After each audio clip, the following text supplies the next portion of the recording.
Mort d'un journaliste français à Homs en Syrie. Selon un témoin, Gilles Jacquier, grand reporter à France 2, a été tué suite à la chute d'un obus sur un groupe de journalistes en reportage dans cette ville du centre du pays, au lieu de la contestation syrienne. Et c'est parti pour 5 semaines de folie. Les soldes d'hiver débutent aujourd'hui.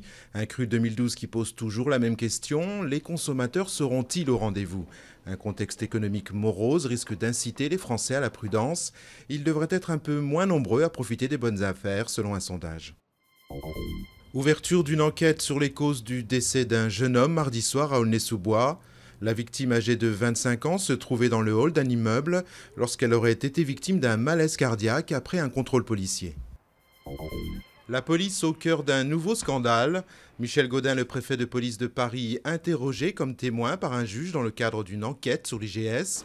La police des polices aurait, selon le journal Le Monde, sciemment truqué en 2007 une enquête sur un trafic de cartes de séjour pour impliquer des fonctionnaires jugés trop proches du PS. 10 ans déjà, le 11 janvier 2002, la prison de Guantanamo accueillait ses premiers détenus. En dépit des promesses du président américain Barack Obama de le fermer, le centre de détention compte encore 171 prisonniers. Considéré comme le symbole d'une décennie d'atteinte aux droits de l'homme, Guantanamo a profondément atteint la réputation des États-Unis dans le monde.